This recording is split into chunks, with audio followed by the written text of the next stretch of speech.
πάει για τον Καρέλη. Θα και ωραίο κοντρόλ. Θα βγάλει και τη σέντα. Θα κάνει το τριποθέρι στο γύρο που σου πεις.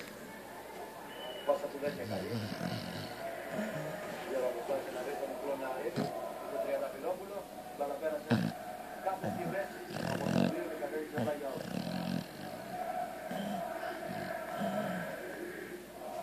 Άρα μοιράνε από το 42 και το Κλωναρίδη, αυτό το 50. Ο Παναθηναϊκός είναι μπροστά, εδώ και ένα 8 λεπτό. Το γέμισμα του Νάνο, Μπούργκος προς του Καρέλη. Έχει να μαρκάρει, να κάνει πάνω τέλος. Το Μαρτουσβέρ, και ο Μπουργκός. Λοιπόν, Τσέρις για τον Μιλιάδε. Πάνω τον Νίκο Τζουάνι, έλα Νίκο. Το ζητούμενο πλέον για τον Παναθηναϊκό είναι σωστή διαχείριση του αγώνα.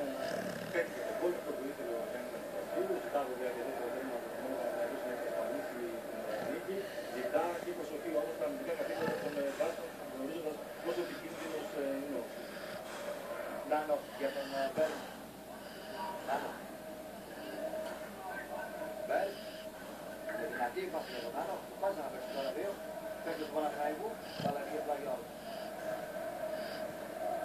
Το υπεργούμε προσπάθεια του Μιλιάδε.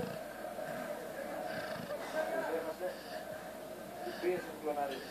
Ζώρο. Κουντρουπής. Βάζει να περάσει για τον Αμπέτ. Το μάτι είναι ο Ζώρο για τον Τριανταφυλόπουλο. Για τα Φιλόπουλος. Και τα αποφεύγει ο Τριανταφυλόπουλο. Ανάμεσα σε δύο παίκτες του Παναθηναϊκού και δίνει το φάουλ.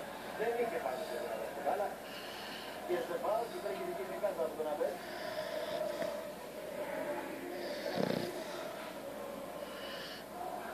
Αυτή είναι η προσπάθεια. Το έφερε φάουλ για τον Όφη.